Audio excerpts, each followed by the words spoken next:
This is one way that religion comes up all the time when you're thinking about death. I say often to people that in many ways, religion has a monopoly on the ways we think and about death and the ways we mourn and, the rituals often that we have.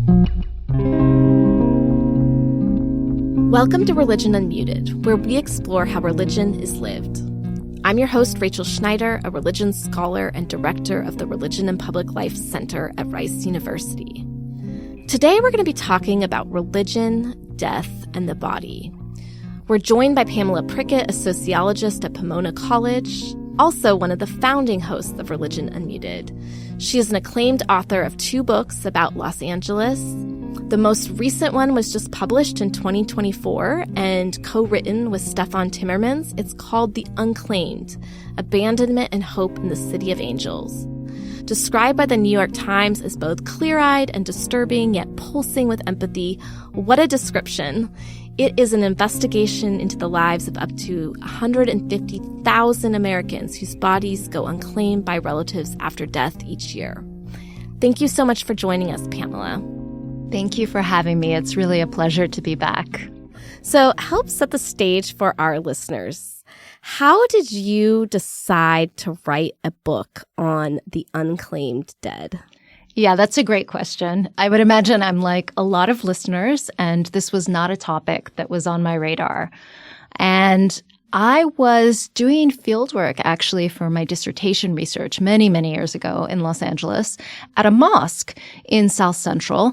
And it was in the course of Ramadan one year, actually, when one of the members passed away. She was a longtime member, and women in the community, I should say, are called sisters and men are brothers. And Sister Sherry had been a member for decades. And she passed away estranged from her family of origin. And I remember sitting in the prayer hall one night of Ramadan when the head imam got up and he announced that Sister Sherry had passed and said, she's at risk of going unclaimed. And what that means in Los Angeles is that she'll be cremated. And we need to rally together so that we can provide her with a Muslim burial.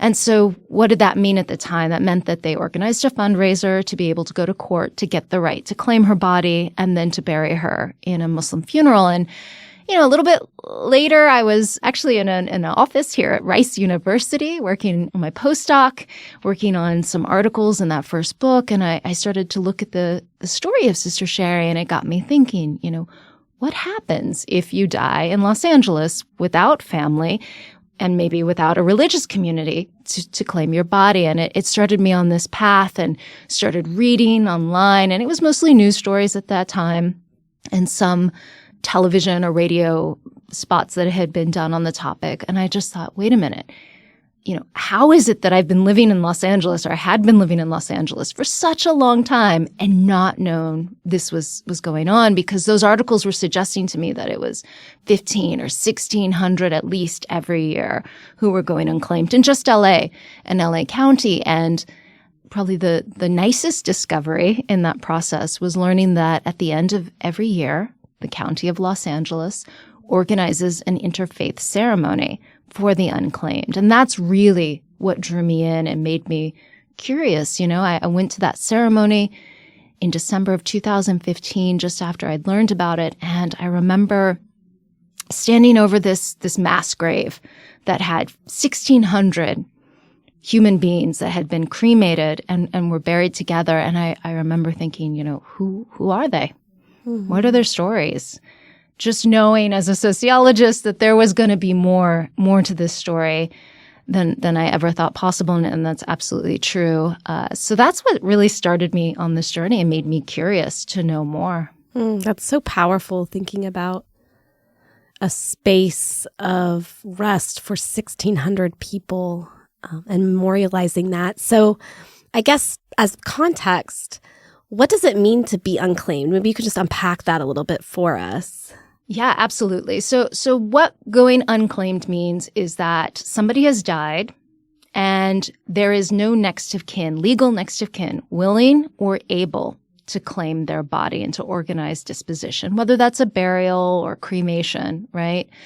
And in Los Angeles County, there are 3 different government agencies involved in this process. And so they go to great lengths. And we talk about this extensively in the book, right? In a narrative-driven way. So sort of take you into these different agencies and you see the work they do to find out who are the next of kin, who are the family that should be asked to step up. And so that's really what going unclaimed means. It means a government official has located next of kin and asked them, are you going to take on this responsibility of disposition? And that next of kin says no. And then the government steps in to determine whether or not the person is considered an indigent death and will get cremated and buried in that mass grave, or whether there's somebody with assets and therefore should have, in their eyes, should have a private funeral paid for from the estate. And, it's really, if we think about first in sort of the scope of the problem, if you will, right? You mentioned up to 150,000 Americans every year. And this is a growing problem, and this is a new trend that we're seeing these rising numbers. And that's one of the things we try to establish very early in the book so that you get a sense as a reader what this phenomenon is and what's taking place. And this is really a qualitative shift, a historical shift as well, right? So it used to be that the unclaimed were people who were the poorest of the poor. Right. Or travelers who were stuck in a land far away from their home. And it was a fate that people went to great lengths to avoid, right? So we have a history in the United States of migrants moving here, settling here, and quickly joining burial societies to be able to avoid a pauper's grave. Religious burial societies, Jewish and now Muslim, very active in making sure people do not go into a pauper's grave and go unclaimed. And what we found in our research is that more and more Americans of means, people with houses, people who had jobs, people who had families are now going unclaimed. And that we show is a shift from the past. Yeah, I want to talk a little bit more about that because what you really show in the book and argue is that more people in the U.S. are going unclaimed, and it's not necessarily because they lack financial means, but although that can be part of it, but you talk about how it's really about an erosion of biological family ties that have been stressed and strained for a number of reasons. And then, though, you talk about these moments where as you're tracking, bodies and people, lives that have been behind the body, and you've realized that they're unclaimed because your book follows 4 real people who have gone unclaimed or at risk of going unclaimed. And as you start following their stories and digging into it, you see that there are these people around them who actually care deeply about them, that they weren't just left without anyone. In one case, it's very compelling. There was a woman named Midge who spent years living in a van on a church parking lot, and then the church kind of created a apartment for her where she spent her final days. And it was so clear that she had a community that loved her and wanted to bury her, but they were prevented from doing it. So what do you think these dynamics tell us about kind of social life in the United States right now? Yeah, well, a lot. Yeah, definitely. Yeah. Midge's story is one that I hope and I think resonates with people. It's one of the biggest surprises I had in the course of this research. I spent 8 years studying the unclaimed and writing this book, and I really thought it was going to be much more a story about money and poverty. And that certainly is in the dynamic. This is absolutely an issue in which people are vulnerable, and we could talk about systems in our lives that make people poor in America, that strip them of their assets and their resources. So that's part of this. But when you go back to that question of the county calling somebody and saying, will you take on this duty? It was often something other than money that was pointed to. It was this erosion. So estrangement, deep estrangement, right? The erosion of family ties decades sometimes earlier. Midge was somebody who, as you said, was living in her van. She had housing struggles and work struggles and many health struggles, but she really did have a community. She had this church that was dedicated to her. And I've been to the church, I've met with people, and one of One of the things about Midge's case that always struck me was that every single person we talked to from that church cried when we asked about Midge.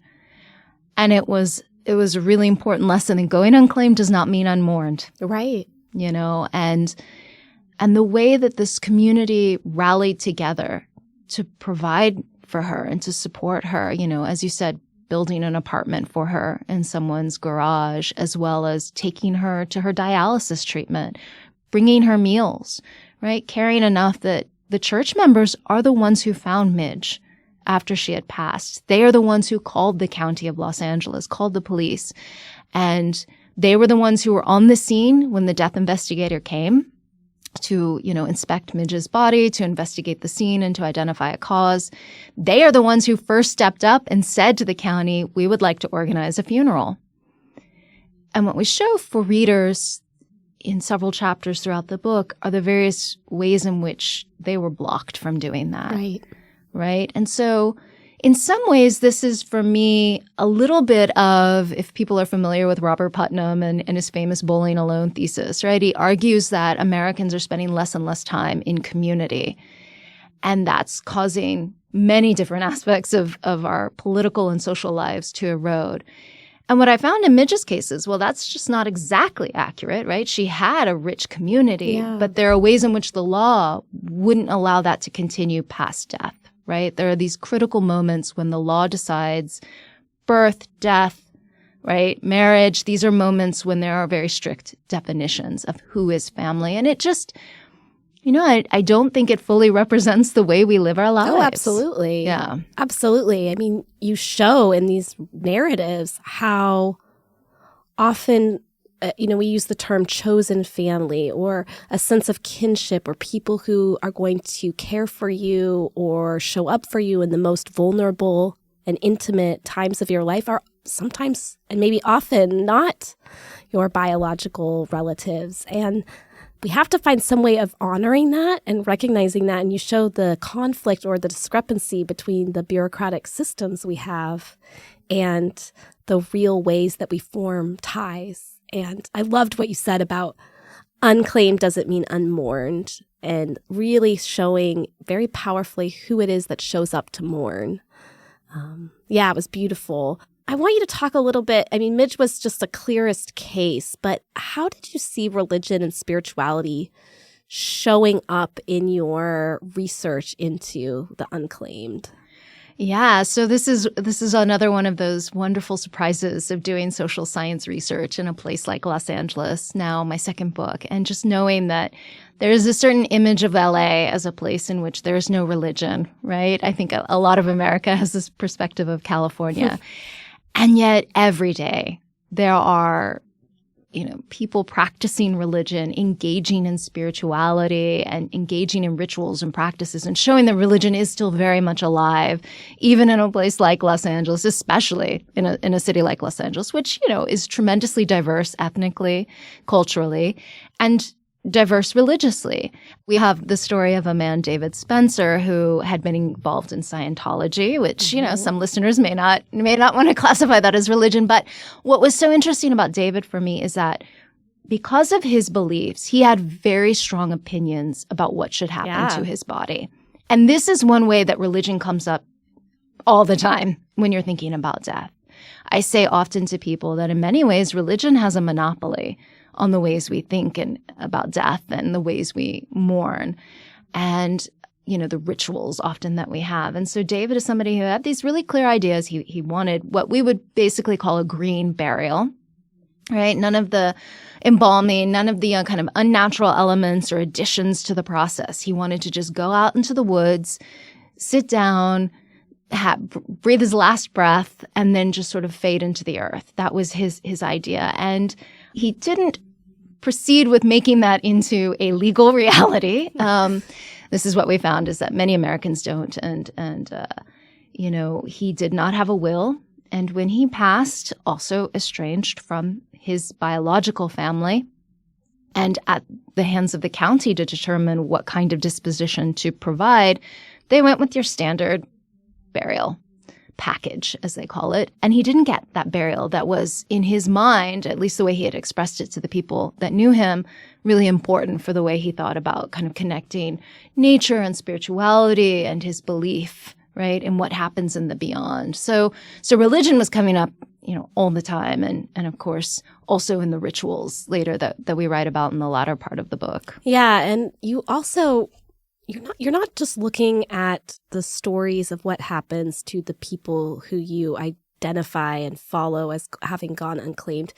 You also have a whole part of the book that looks at people who feel really compelled to act, who are morally shaken by the idea of people going unclaimed, especially very vulnerable people. And so they have a very strong moral sense that no one should die alone and unremembered and unmourned. And they step up in these really beautiful ways, but also as it relates to religion and thinking about surprising ways religion shows up, often they end up creating new kind of religious rituals and spiritual grammars for how to recognize the unclaimed. So can you tell us a little more about the kind of rituals you observed and maybe the people who are part of this community of mourners and people who stepped in to remember and claim, in a way,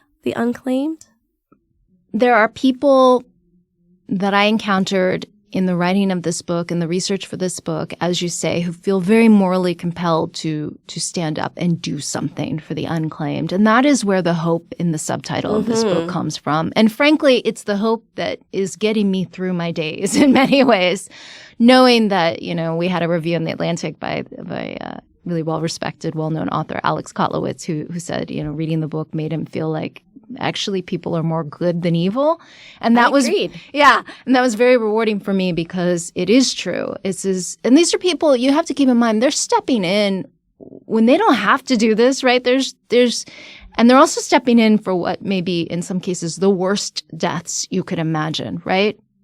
Unclaimed babies, for example, right? We tell the story of the Garden of Innocence, which is a community that started in San Diego after an earlier version of it in Los Angeles, and they've spread throughout California and spread to different parts of the United States. And their mission is, they're not getting involved in abortion politics. They're not trying to get involved in politics at all.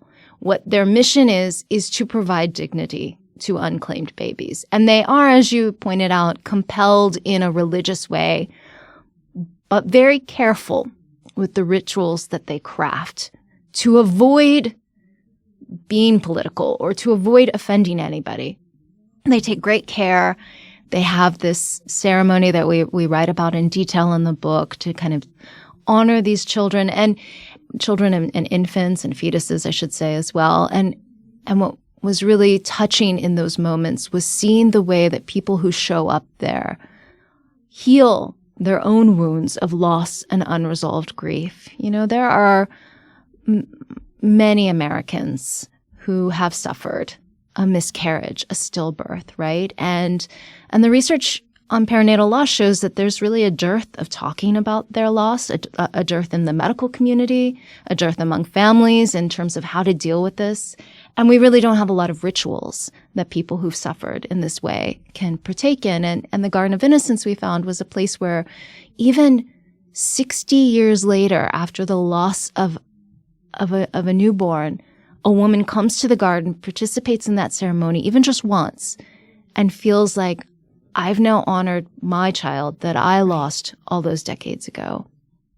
And in those moments, I think religion is very powerful and has a role to play. There's thousands of years precedent to think about. And you close with this, I don't know if I want to give away this, but you started out the interview talking about a ceremony that you observed. And I'll just say that for me, it made me excited about the future of religion in America, in the sense of there was a lot of inventiveness and creativity and intentionality to create a ritual that would pull from multiple traditions and really give honor and but we don't know the 1600 people that are in this grave, but we can draw on these powerful symbols and vocabularies and try to create a space that's very inclusive, both for the people that are attending and then who are there. I loved it. Oh, thank you. Yeah, that is the genius of Father Chris Panet. Yes. He is a Catholic priest and head of the chaplaincy program at the Maine County Hospital in Los Angeles. I think they're calling it now LA General. They keep changing their name. And, he stepped in a little over 10 years ago. Up until that point, it had really just been maybe a 5 to 8 minute ceremony run by a reverend who would kind of also a chaplain and would pop over from the hospital, oversee this, say a prayer, and then leave. And it wasn't a public event.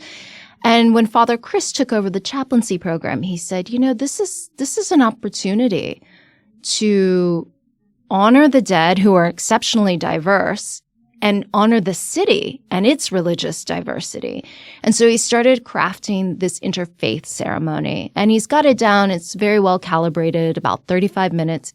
He brings in Native American rituals. He has representatives from all these different faiths, Buddhism, Judaism, Islam, multiple languages, right? So he's really been intentional, as you said, in drawing out the diversity of the city and using religion in a really intentional way to do honor to that diversity and to show that, all these faiths can come together. And what I love about that ceremony, and we're not giving this away to say, I think there are still going to be surprises when people read, is that people are showing up for, as you said, people they didn't know. So it's strangers mourning strangers.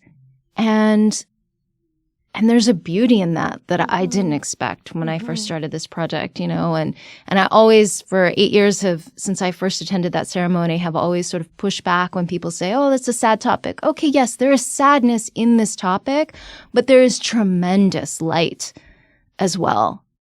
Absolutely. I couldn't think of anything more important in these times, as you've already mentioned, that have been seen as increasingly polarized. It gave me hope to see people who were committed to honoring humanity and to really that being the primary thing that was bringing them together. And then you compellingly show how it works to bring healing to people. And it was just really, really, really moving.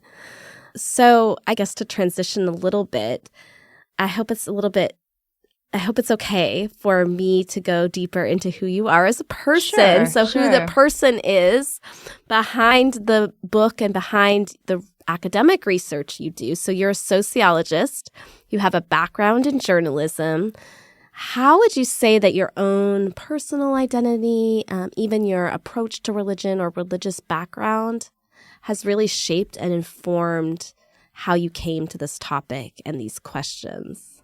Yeah, I am somebody who is really interested in community and how we balance that with individualism.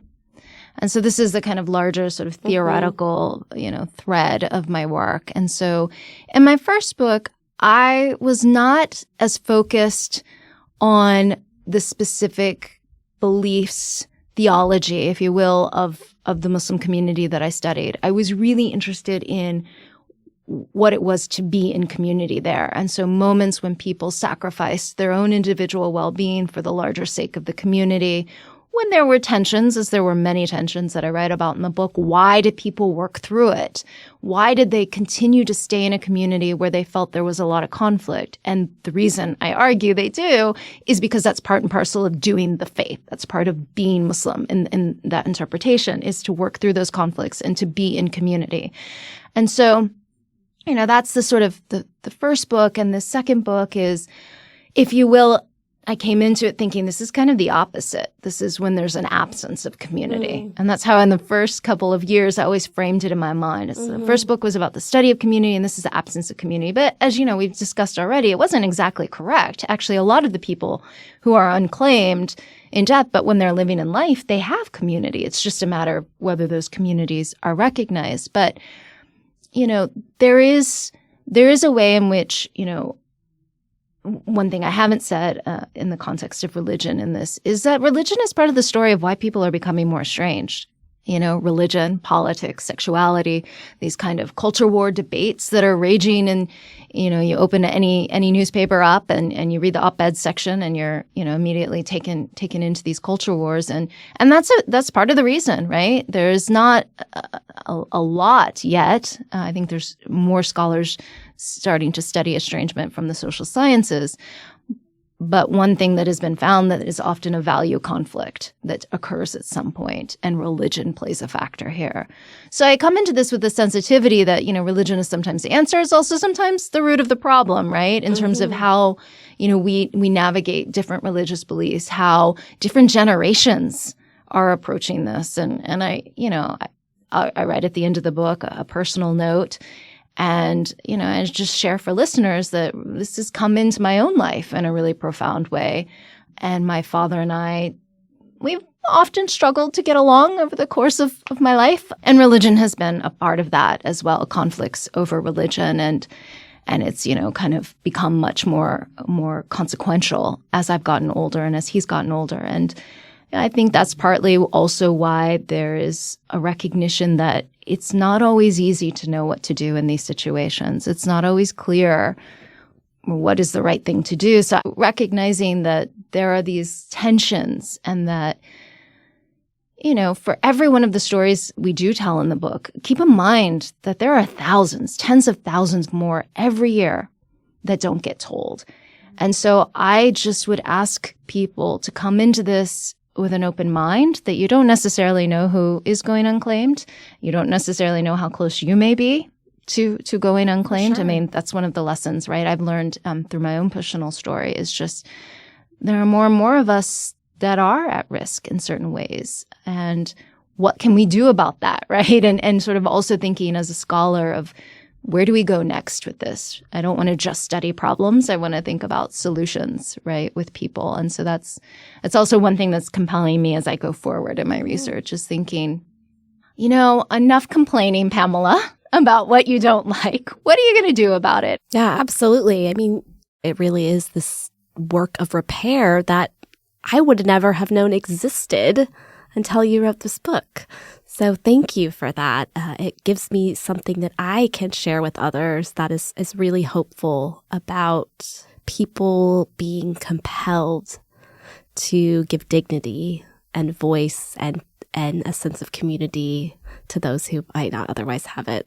And I would just say one of the reasons I really admire you is that you have always been someone who's been pretty committed as a scholar to move beyond the boundaries of the university and to amplify voices that deserve to be heard and issues that maybe are not recognized as being at the center or the most important. So what do you hope younger listeners might take from your example or scholars from your way of doing things? Yeah, that's a big question to think about in certain respect. I mean, I think speaking up when you see something that's wrong, that's important. And when it comes to scholarship and engaging with the public, I think I am somebody who has a background in journalism. I started my career doing television. And so I had, was always very focused on the public in that way. And what I love about scholarship is it allows me to go slower, to really do that deep research, to do that work that, you don't have time to do as a journalist under daily deadlines or in television under hourly deadlines sometimes. And so I've been really fortunate to be able to find a space in academia to do the deep research, to take my time to write, and to then be able to do in a way that's trying to reach many people. And I don't think it's for everybody. I don't want to encourage everybody to go out there and do this kind of research or public-facing writing, because I'm telling you, it took years and many rewrites. Yeah. And I'm not going to pretend that I have figured this out or that I'm the best at it. I'm learning as I go along. But I am taking some risks with my career because I do think it's important to try to do that. Yeah, and I would say just to really underscore what you just said about your values and your approach, I mean, that's really what led to the creation of this podcast.